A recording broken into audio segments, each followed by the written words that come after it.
Assalamualaikum warahmatullahi wabarakatuh.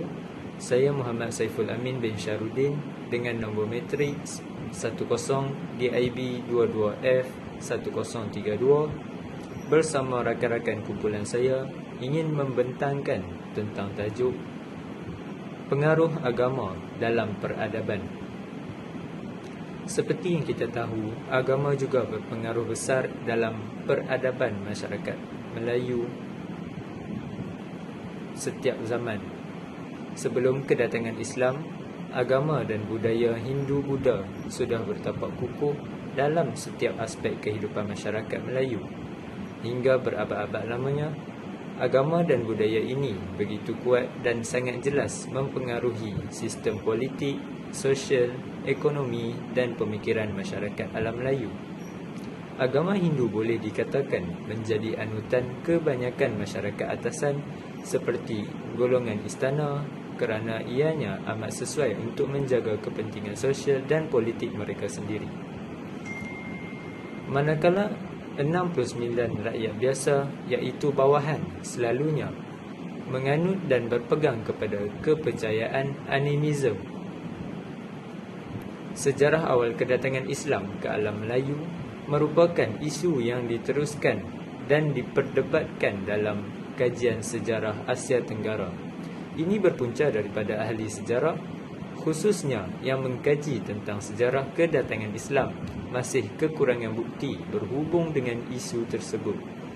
Hal ini menimbulkan pelbagai pandangan mengenai masa, tempat dan arah tuju Islam di rantau ini. Mengenai arah kedatangan Islam, terdapat sekurang-kurangnya 3 pendapat utama, iaitu Islam datang daripada Arab, Cina dan India.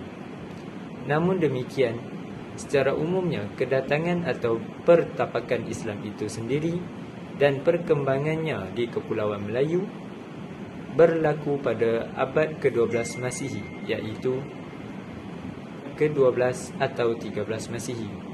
Ia tersebar di Sumatera, diikuti oleh Melaka pada ke-15 Masihi dan kemudiannya oleh Pulau Jawa. Pada permulaan abad ke-16 Masihi, Islam merupakan agama yang kukuh dianuti oleh penduduk di Pulau Maluku.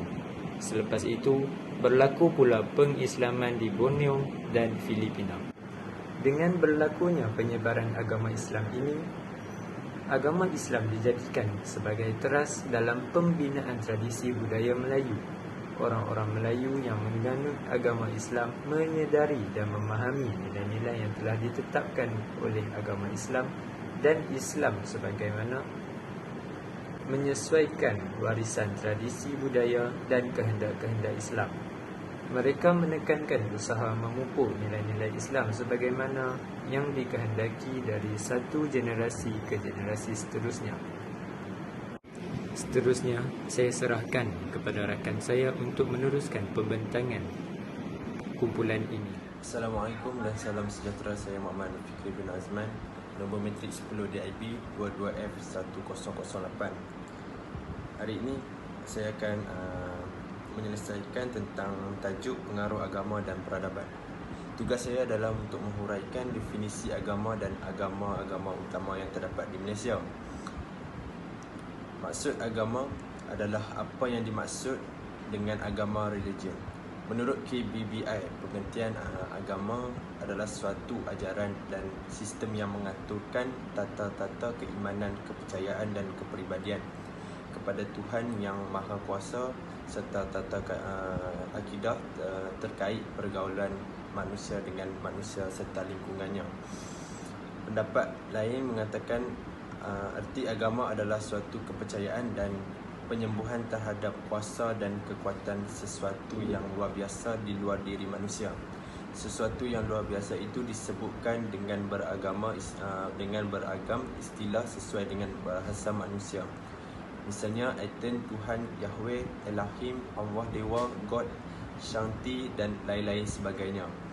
Kata agama berasal dari bahasa Sanskerta yang secara umumnya berarti suatu tradisi di mana artinya tiada dan gama artinya kacau. Sehingga bila dilihat dari asal, katanya definisi agama adalah suatu peraturan yang dapat menghindarkan manusia dari kekacauan serta mengarahkan manusia menjadi lebih teratur dan tata tertib. Semua orang Melayu Malaysia yang beragama Islam menurut undang-undang kebanyakan orang Cina Malaysia mengikuti Buddha, Mahayana atau agama tradisional Cina, termasuk Teosisme, Konfusianisme, penyembahan nenek moyang atau mazhab yang lebih baru.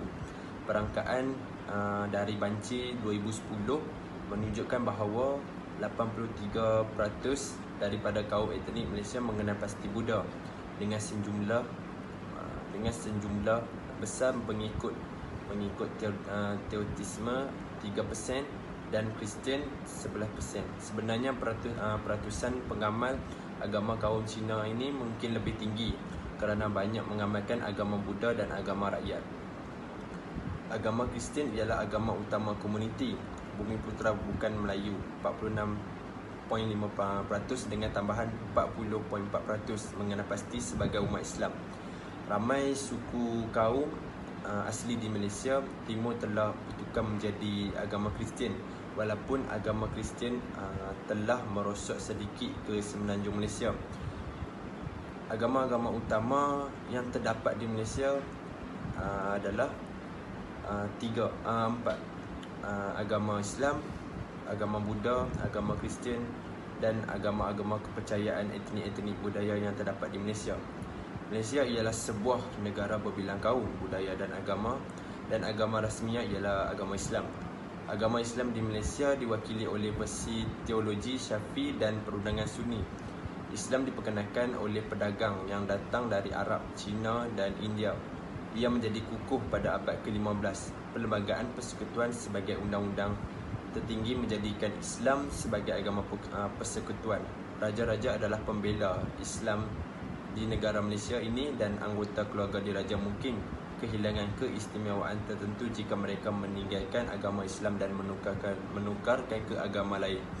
Orang Cina Malaysia menganuti pelbagai kepercayaan Buddhisme, Mahayana dan agama tradisional. Cina termasuk Teosisme, Hinduisme diamalkan oleh majoriti kaum India Malaysia. Kekristianan telah mewujudkan diri dalam beberapa komuniti terutamanya di Malaysia Timur. Ia tidak terikat kepada mana-mana kumpulan etnik tertentu. Agama lain seperti Bahai dan Sikh mempunyai penganut di Malaysia. Mazhab-mazhab besar Kristian di Malaysia termasuk Anglikan, Baptist, Presbyterian, gereja-gereja Keramistik, Berdikari, Lutheran, Methodist, Presbyterian, Sidang Injil Borneo dan Roman Katolik. Itu saja untuk saya menghuraikan tajuk yang saya dapat beri kepada kumpulan. Seterusnya saya akan menyerahkan kepada kawan saya. Terima kasih. Nama saya Muhammad Azim Hazlami bin Hazmi dan nombor matriks yang diberi ialah 10 DAB 20F1042. Tajuk yang saya akan menerangkan dan membentangkan pada hari ini ialah pengaruh agama Islam dalam sistem peradaban di Malaysia. Untuk poin yang pertama ialah dari aspek pemerintahan. Pemerintahan merupakan antara faktor yang pentingnya dalam penyebaran Islam di Nusantara. Hal ini kerana untuk menakluki beberapa kawasan, kerajaan yang tertentu haruslah menggunakan sistem agama Islam ini untuk membantu mereka untuk menakluki kawasan-kawasan tersebut dengan cara yang selamat, iaitu contohnya berdakwah, menyampaikan ceramah dan sebagainya.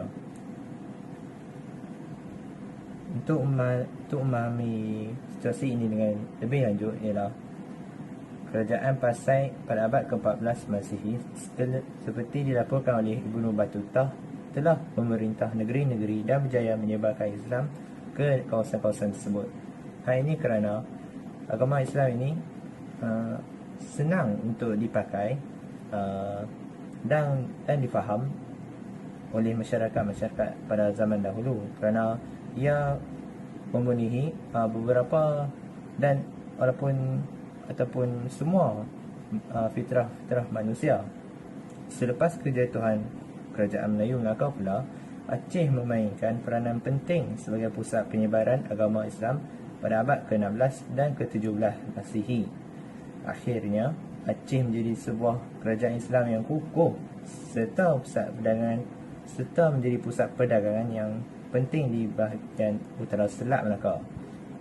Untuk melanjutkan penerangan saya tentang topik ini, saya akan beritahu tentang pengaruh agama Islam dalam sistem peradaban. Dari segi perundangan pula, Islam telah memperkenalkan sistem khilafah yang adil dan bersistematik, di mana sistem ini adalah berkonsepkan keadilan tanpa mengira kedudukan dan pangkat. Antara kesannya boleh dilihat melalui pelantikan perwakilan legislature, iaitu perundangan di Malaysia yang mengamalkan kebebasan dan hak pengundi. Setiap undian dikira dengan adil dan saksama, dan rakyat diberi hak untuk memilih pemimpin masing-masing. Hal ini amatlah bagus untuk negara kita kerana semua masyarakat dapat hak bersuara dan hak untuk memilih pemimpin masing-masing.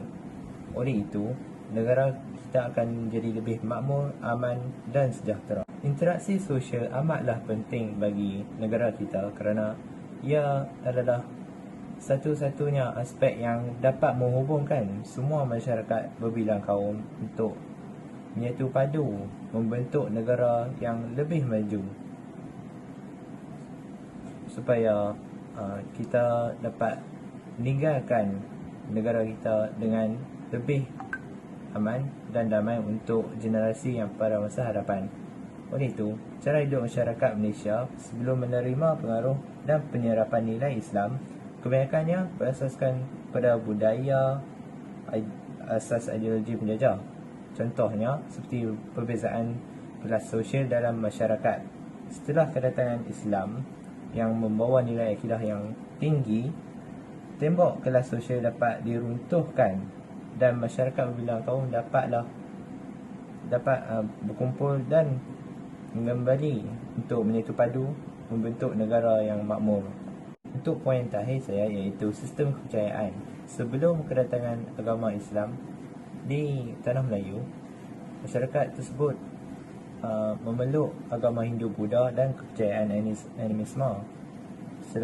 Selepas kedatangan Islam, mereka meninggalkan segala ajaran agama tersebut dan juga kepercayaan animisme. Selepas itu, mereka mempercayai Tuhan Yang Maha Esa, percaya bahawa ada nabi-nabi, rasul-rasul, malaikat dan kitab-kitab suci. Selepas itu juga, mereka menunaikan 5 rukun Islam seperti solat 5 waktu dan menunaikan haji di Baitullah. Mereka juga menyambut hari-hari kebesaran Islam seperti sambutan Maulidul Rasul dan Ma'al Hijrah. Seterusnya, mereka juga mempelajari Al-Quran bagi mendalami ilmu-ilmu akidah mereka dan untuk memartabatkan ajaran dan fahaman tentang agama Islam ini. Saya Muhammad Ashraf bin Abdullah dari DIB 1B bernombor metrik 10 DIB 22F. Tajuk saya pada hari ini ialah pengaruh yang bukan agama Islam yang terserap masuk dalam peradaban di Malaysia. Pengaruh yang pertama ialah cara berpakaian. Golongan lelaki memilih baju kemeja dan seluar slack dan tali leher sebagai pakaian rasmi ke pejabat berbanding baju Melayu, samping dan songkok. Senario ini adalah senario akulturasi yang berlaku pada masyarakat Melayu di Malaysia. Hanya golongan wanita yang kekal anggun mengenakan baju tradisi seperti baju kurung dan kebaya untuk kepejabat dan urusan-urusan lain. Fashion pakaian golongan wanita tidak lepas dari pengaruh asing. Jubah dan kepelbagaian tudung dari Timur Tengah menjadi fashion terkini wanita Malaysia. Ini ialah contoh-contoh pakaian lelaki dan pakaian wanita ketika kepejabat. Yang kedua ialah makanan. Masyarakat Melayu turut mempunyai menu yang sama dengan masyarakat Cina dan India seperti roti canai, capati, maruku, kari, mi hailam dan nasi ayam. Semua ini adalah contoh masakan masyarakat lain yang diserap ke dalam budaya Melayu hasil dari perkahwinan campur atau pergaulan seharian. Roti john dan burger Ramly adalah antara pengaruh makanan masyarakat barat di kalangan masyarakat Melayu, yang mana orang Melayu telah menerima makanan tersebut sebagai makanan Melayu. Masyarakat Melayu hari ini juga gemar akan menggunakan sudu dan garfu berbanding tangan. Ini pula adalah contoh roti john dan burger yang diambil daripada budaya barat. Yang ketiga ialah majlis perkahwinan. Amalan menepung tawar bersiram di panca persada merupakan salah satu daripada penyerapan amalan Hindu. Upacara melenggam perut diambil daripada amalan Hindu dan diadakan untuk mengetahui jantina bayi. Buah kelapa akan diletakkan di atas perut ibu dan kelapa dibiarkan jatuh. Sekiranya jatuh ke kiri ibu, dikatakan akan melahirkan anak lelaki, dan sekiranya jatuh ke kanan akan melahirkan anak perempuan. Membaling jambangan bunga dan pemakaian cincin sebagai tanda ikatan merupakan budaya barat yang diikuti oleh masyarakat Melayu. Ini pula adalah contoh membaling jambangan bunga. Yang terakhir ialah perayaan. Pemberian ampau ketika Hari Raya Aidilfitri merupakan budaya yang asalnya dipinjam dari budaya masyarakat Cina. Dalam masyarakat Cina, pemberian ampau adalah dari golongan yang sudah berkahwin kepada mereka yang masih bujang. Tetapi dalam masyarakat Melayu, pemberian ampau pula adalah dari orang dewasa kepada kanak-kanak kecil dan remaja yang masih bersekolah, dan juga dari seorang anak kepada ibu bapa mereka. Ada juga yang memberi kepada nenek dan datuk. Permainan bunga api dan mercun ketika Hari Raya Aidilfitri juga merupakan pengaruh budaya masyarakat Cina. Assalamualaikum dan salam sejahtera. Nama saya Muhammad Amar Kawin Bina Azri dari kelas DIB 1B berkat matrik 10 DIB 22F1034. Saya akan menjawab soalan yang keempat, iaitu jelaskan 4 cara yang boleh dilakukan untuk membina keharmonian dalam masyarakat berbilang agama di Malaysia. Cara yang pertama kita boleh lakukan untuk membina keharmonian masyarakat berbilang agama di Malaysia ialah dengan cara menganjurkan majlis rumah terbuka. Semasa menyambut hari perayaan bagi setiap agama di Malaysia, semestinya kita akan membuat rumah terbuka untuk memeriahkan lagi perayaan. Oleh itu, kita juga boleh menjemput rakan-rakan atau jiran tetangga yang selain agama kita dan bukan bangsa kita untuk datang ke rumah terbuka kita. Hal ini boleh mengeratkan lagi silaturahim antara kita sebagai rakyat Malaysia. Sebagai contoh, apabila kaum Melayu beragama Islam menyambut perayaan Aidilfitri, kita boleh menjemput rakan atau jiran yang berbangsa India atau Cina untuk datang beraya sekali di rumah kita. Mereka secara tidak langsung boleh mengenali adat dan budaya perayaan Aidilfitri orang Melayu. Seterusnya, cara yang kedua yang boleh dilakukan untuk membina keharmonian dalam masyarakat berbilang agama di Malaysia ialah dengan cara kita mestilah menerapkan aktiviti berkumpulan yang mencampur berbagai bangsa di sekolah. Apabila aktiviti sebegini yang mencampurkan berbagai bangsa untuk membentuk satu kumpulan, mereka akan lebih erat kerana mereka akan bersama-sama untuk melakukan sesuatu tugasan dan mencari idea untuk melakukan sesuatu secara bersama-sama. Aktiviti sebegini harusnya diterapkan sejak di bangku sekolah agar mereka lebih rasional dan ada semangat satu Malaysia dalam diri apabila bersama bangsa lain. Cara yang ketiga yang kita boleh lakukan untuk membina keharmonian masyarakat yang berbilang agama di Malaysia ialah dengan cara penerapan nilai budaya dan warisan. Malaysia terdiri daripada kaum seperti Melayu, Cina, India dan bangsa lain. Dengan itu, rakyat boleh mengaplikasikan dan berkongsi budaya kaum mereka, iaitu dengan kaum lain seperti daripada aspek pemakanan, pemakaian dan peradaban. Contohnya, ramai wanita yang bukan Melayu memakai baju tradisional orang Melayu iaitu baju kurung ke majlis maupun ke kuliah di universiti. Seterusnya, makanan tradisional India seperti roti canai dan toasted juga semakin diminati oleh kaum-kaum lain di Malaysia. Akhir sekali, memperkenalkan adab orang Melayu kepada kaum Cina dan India dengan lebih jelas melalui perkongsian peradaban di sambutan perayaan kaum masing-masing. Akhir sekali, cara yang boleh kita lakukan untuk membina keharmonian masyarakat berbilang agama di Malaysia adalah dengan cara menyambut Hari Kemerdekaan bersama-sama. Tanggal 31 Ogos setiap tahun merupakan Hari Kemerdekaan kebebasan tanah air tercinta kita. Setiap tahun kita mesti akan menyambutnya dengan meriah. Oleh itu, pihak kerajaan boleh mengadakan sambutan Hari Kemerdekaan Kebangsaan secara besar-besaran dan menjemput semua rakyat Malaysia berbilang kaum untuk turut serta memeriahkan perayaan tersebut. Jadi, kita semua sebagai rakyat Malaysia haruslah turun datang dan turut serta program yang dianjurkan oleh kerajaan untuk menunjukkan semangat nasionalisme dalam diri kita bahawasanya kita sayang akan negara kita. Ia secara tidak langsung dapat memumuk semangat perpaduan patriotik dalam setiap diri rakyat. Kesimpulan daripada pembentangan kumpulan kami adalah jelaslah bahawa Islam memberi pengaruh yang besar kepada masyarakat dan tamadun Melayu. Proses penyerapan Islam ini berlaku secara berperingkat di kalangan masyarakat Melayu yang bermula daripada golongan istana, pembesar sehinggalah kepada rakyat biasa. Proses Islamisasi ini menjadikan masyarakat Melayu akhirnya dapat menerima ajaran Islam dengan baik.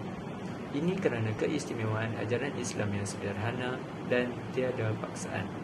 Kedatangan Islam bukan sahaja mengubah pegangan hidup masyarakat Melayu, malah telah membentuk cara hidup baru dalam amalan seharian masyarakat. Amalan-amalan Islam yang berunsurkan tahyul dan khurafat telah ditinggalkan secara beransur-ansur oleh masyarakat Melayu. Masyarakat Melayu juga telah berubah kepada masyarakat yang buta huruf, kepada masyarakat yang mengamalkan tradisi keilmuan. Contohnya, galakan kepada golongan pemerintah telah menjadi Melaka suatu ketika dulu sebagai pusat pembudayaan ilmu. Sekian, itu sahaja dari kumpulan kami. Terima kasih.